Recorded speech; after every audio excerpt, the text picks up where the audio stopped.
파울로 코엘료의 연금술사 두 번째 이야기 시작하겠습니다. 양치기 산티아고는 잔뜩 실망한 채 밖으로 나왔다. 꿈 따위는 다시는 믿지 않으리라 결심했다. 해야 할 많은 일들이 머릿속에 떠올랐다. 우선 먹을 것을 구하러 식료품점에 들렸다. 책을 좀 더 두꺼운 책과 바꿨고 새로 산 포도주를 맛보기 위해 광장으로 갔다. 날씨는 무척 더웠고 포도주는 이루 말할 수 없는 신비로운 맛으로 그를 시원하게 해주었다. 양들은 마을 입구 새로 사귄 친구의 외양간에 있었다.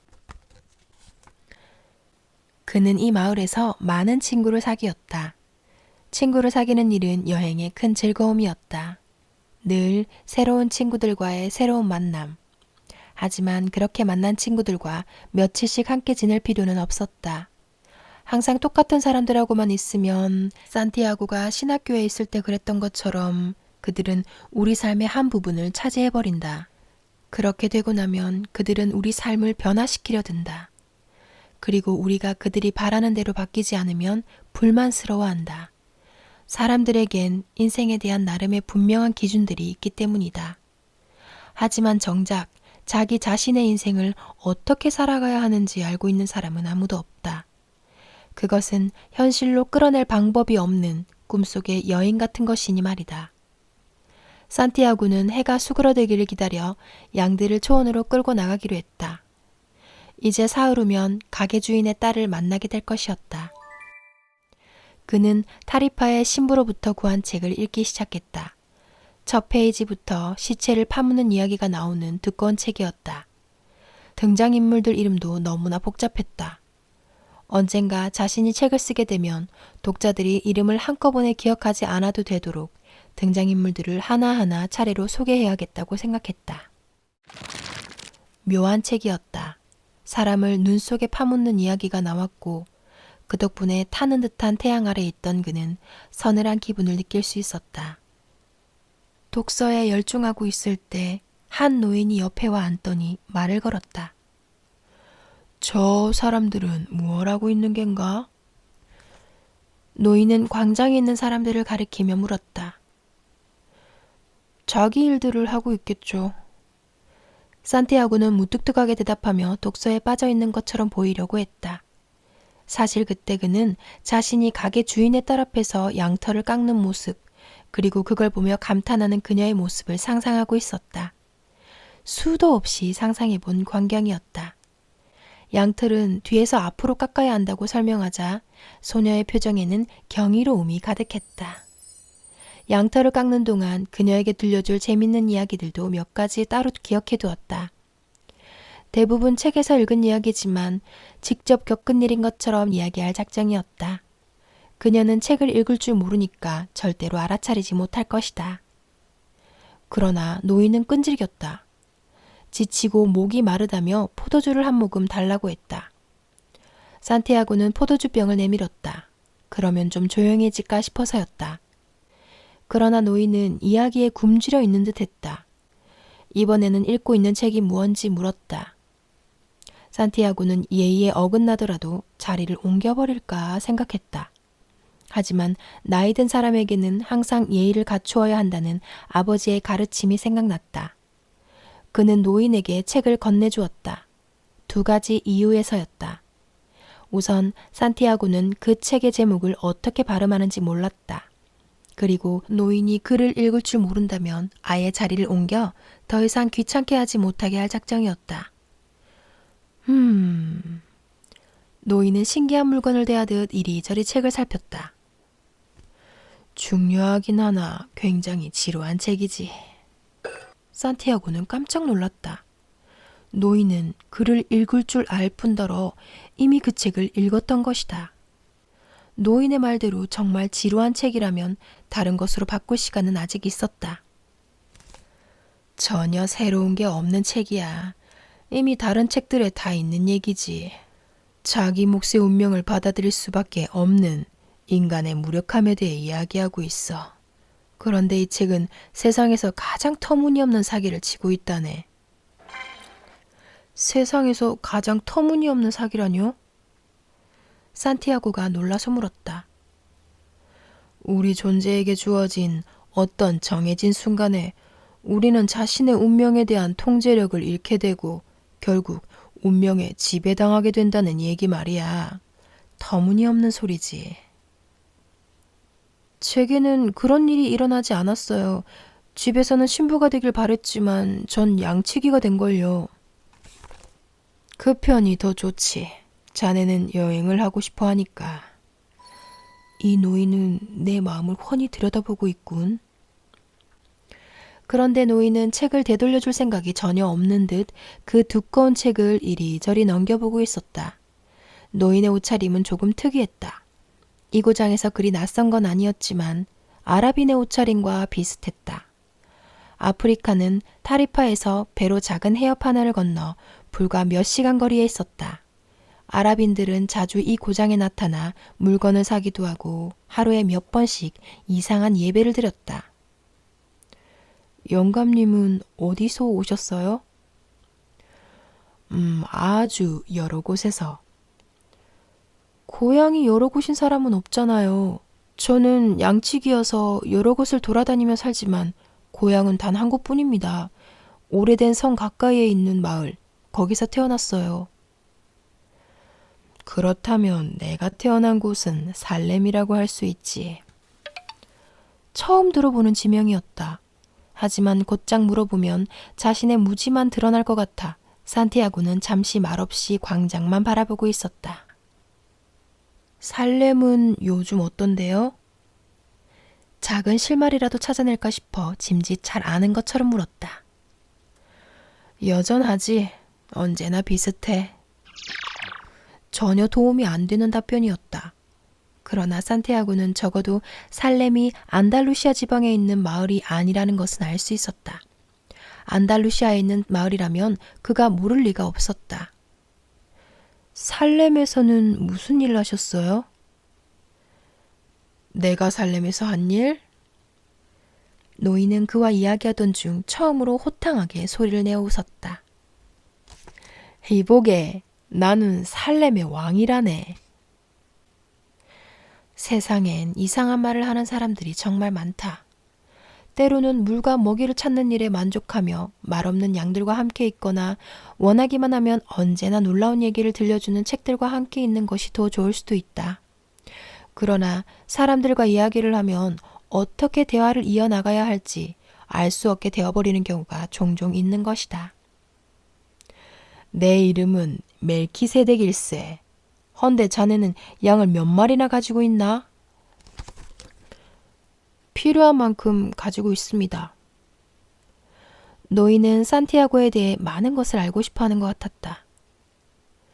그렇다면 문제로군. 자네가 양을 필요한 만큼 가지고 있다고 생각하는 한 나는 자네를 도와줄 수 없으니 말이야. 산티아고는 화가 났다. 누가 언제 도와달라고 했나? 포도주를 청하고 말을 걸고 책에 관심을 보인 건 정작 노인 아닌가? 책을 돌려주세요. 이제 양들을 찾아서 가던 길을 가야 하니까요.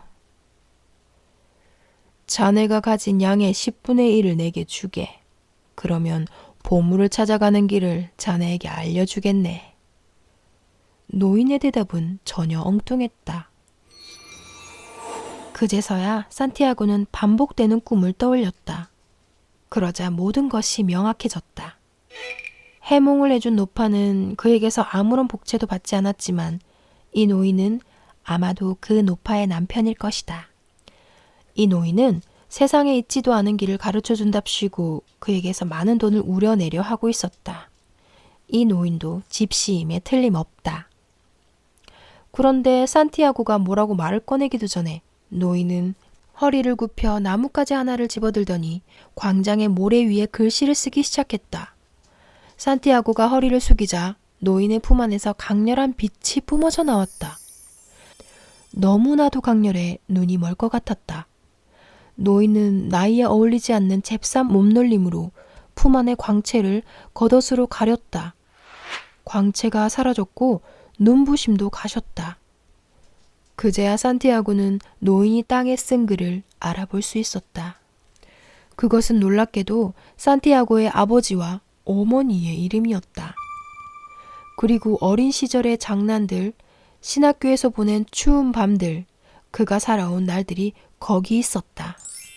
노루 사냥을 하려고 아버지의 칼을 훔쳐낸 일이나 고독했던 첫 번째 성경험 같은 누구에게도 말할 수 없었던 기억들도 거기 광장의 모래 위로 떠올랐다.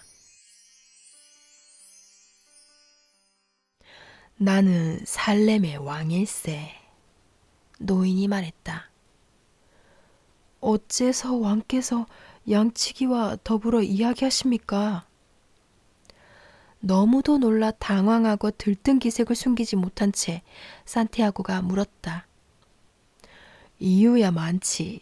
그러나 정작 중요한 것은 자네가 자아의 신화를 이룰 수 있게 되었다는 걸세. 산티아고는 자아의 신화가 무엇을 의미하는지 알 수 없었다. 그것은 자네가 항상 이루기를 소망해오던 바로 그것일세. 우리들 각자는 젊음의 초입에서 자신의 자아의 신화가 무엇인지 알게 되지. 그 시절에는 모든 것이 분명하고 모든 것이 가능해 보여. 그래서 젊은이들은 그 모두를 꿈꾸고 소망하기를 주저하지 않는다네.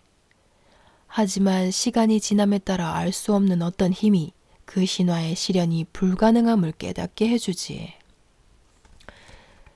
노인의 이야기는 젊은 양치기에게 그리 대단한 것처럼 느껴지지는 않았다. 그러나 그는 알 수 없는 어떤 힘이 무엇인지 알고 싶었다. 가게 주인의 딸에게 그 이야기를 해주면 아주 놀라워할 것이 틀림없었다. 그것은 나쁘게 느껴지는 기운이지. 하지만 사실은 바로 그 기운이 자아의 신화를 실현할 수 있도록 도와준다네. 자네의 정신과 의지를 단련시켜주지. 이 세상에는 위대한 진실이 하나 있네. 무언가를 온 마음을 다해 원한다면 반드시 그렇게 된다는 거야. 무언가를 온 마음을 다해 원한다면 반드시 그렇게 된다는 거야. 무언가를 바라는 마음은 곧 우주의 마음으로부터 비롯된 때문이지. 그리고 그것을 실현하는 게 이 땅에서 자네가 맡은 임무라네. 여기서 이 책에서 정말 가장 유명한 대사죠. 이 세상에는 위대한 진실이 있는데 무언가 온 마음을 다해 원한다면 반드시 그렇게 된다는 것. 무언가를 바라는 마음은 곧 우주의 마음으로부터 비롯된 것이기 때문에 이것을 실현하는 게 이 땅에서 우리가 맡은 임무라는 것이죠. 여러분이 무언가를 바라는 게 있다면 온 마음을 다해 원하세요. 집중하세요. 반드시 그렇게 됩니다. 그래서 양치기가 말합니다. 그저 떠돌아다니고 싶은 마음도 그런 것인가요? 양털가게 주인의 딸과 결혼하고 싶다는 마음도요? 아무렴. 보물을 찾겠다는 마음도 마찬가지야. 만물의 전기는 사람들의 행복을 먹고 자라지. 때로는 불행과 부러움과 질투를 통해서 자라나기도 하고. 어쨌든 자아의 신화를 이뤄내는 것이야말로 이 세상 모든 사람들에게 부과된 유일한 의무지. 세상 만물은 모두 한 가지라네. 자네가 무언가를 간절히 원할 때 온 우주는 자네의 소망이 실현되도록 도와준다네. 지금 이 순간 한번 생각해 보세요. 여러분이 정말 간절히 원하는 게 뭔지. 지금 당장 우주나 어떤 신이 지금 너의 소원을 들어줄 테니 너의 소원을 말해봐라 한다면 여러분을 서슴없이 무언가를 말할 수 있나요? 아주 명확하고 똑부러지는 소원을요. 그것이 툭툭 튀어나오지 않는다면 우리는 정말 간절하지 않은지도 모릅니다. 이 글귀를 계기로 여러분이 정말 원하는 게 뭔지 항상 말할 준비를 한 사람처럼 대비하고 다니세요. 한동안 그들은 아무 말 없이 광장과 사람들을 바라보았다. 다시 입을 연 것은 노인이었다. 자네는 무엇 때문에 양을 치나? 세상을 여행하고 싶어서요. 그러자 노인은 광장 한 구석 빨간 손수레를 끌고 다니는 팝콘 장수로 가르쳤다. 저 사람도 어릴 때 떠돌아다니기를 소망했지. 하지만 팝콘 손수레 하나를 사서 몇 년 동안은 돈을 버는 게 좋겠다고 결심한 모양이야. 좀 더 나이가 들면 한 달 정도 아프리카를 여행하게 되겠지. 어리석게도 사람에게는 꿈꾸는 것을 실현할 능력이 있음을 알지 못한 거야. 사람에게는 꿈꾸는 것을 실현할 능력이 있음을 알지 못한 거야. 저 사람은 양치기가 되는 길을 선택해야 했어요. 산티아고가 소리를 높여 자신의 생각을 말했다. 저 사람도 그 생각을 했었다네. 하지만 팝콘 장수가 양치기보다는 남북이 근사하다고 생각한 거지. 양치기들은 별을 보며 자야 하지만 팝콘 장수는 자기 집 지붕 아래 잠들 수 있잖아. 또 사람들도 딸을 양치기보다는 팝콘 장수와 결혼시키려 하지. 노인의 말에 가게 주인의 딸을 떠올린 산티아고의 가슴 한켠이 쓰려왔다. 그녀가 사는 곳에도 팝콘 장수는 있을 것이다. 결국 자아의 신화보다는 남들이 팝콘 장수와 양치기에 대해 어떻게 생각하는지가 더 중요한 문제가 되어버린 거지. 노인은 책장을 넘기고는 아주 맛있게 한 페이지를 읽었다. 산티아고는 잠시 기다렸다가 노인에게 말을 걸었다.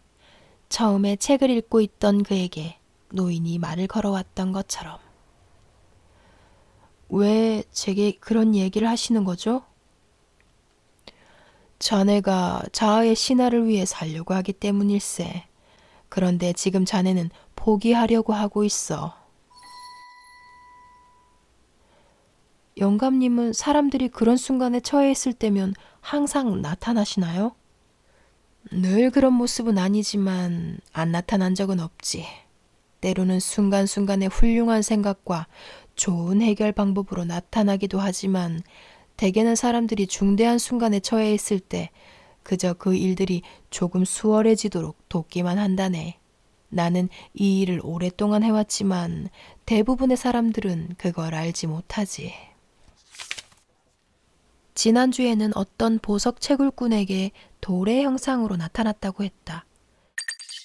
그 채굴꾼은 에메랄드를 캐기 위해 자신의 모든 것을 버린 사람이었다.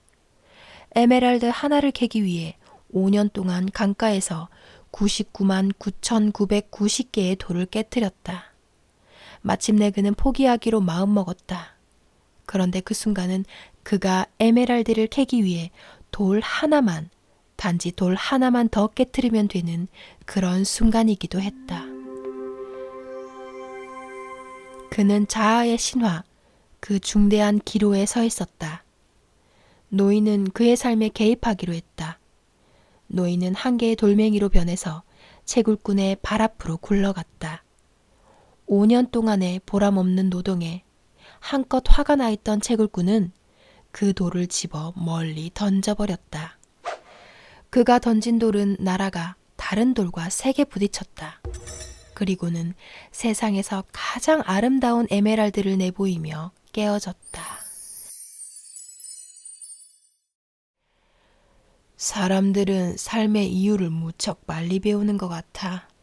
아마도 그래서 그토록 빨리 포기하는지도 몰라. 그래, 그런 게 바로 세상이지. 노인이 씁쓸한 눈빛으로 말했다. 산티아고는 노인과의 대화가 감추어진 보물 이야기로 시작되었다는 사실을 기억해냈다. 보물들은 사나운 홍수로 파헤쳐졌다가 다시 홍수에 의해 땅속에 파묻혔다네. 만약 자네가 그 보물에 대해 더 알고 싶다면 내게 자네 양의 10분의 1을 주어야 할 걸세. 제가 찾게 될 보물의 10분의 1이 아니고요? 산티아고의 말에 노인은 실망한 것... 실망한 것 같았다. 아직 손에 넣지도 못한 것을 두고 약속을 하겠다고? 그렇게 되면 반드시 찾아내겠다는 마음이 약해질 수밖에 없어. 산티아고는 꿈풀이 노파를 만났을 때 찾게 될 보물의 10분의 1을 주겠다고 약속했던 일을 이야기했다. 집시들은 교활하지. 노인이 한숨을 쉬며 말했다. 하지만 어떤 식으로든 인생의 모든 일에는 치러야 할 대가가 있다는 걸 배우는 건 좋은 일이야. 그건 바로 광명의 전사들이 가르치려고 노력하는 것이기도 하지. 이렇게 말하며 노인은 산티아고에게 책을 돌려주었다. 내일 이 시각에 자네의 양의 10분의 1을 내게 가져오게. 난 자네에게 감춰진 보물을 찾는 법을 알려주겠네. 그럼 잘 가게. 그리고 노인은 광장 한 모퉁이로 사라져 버렸다.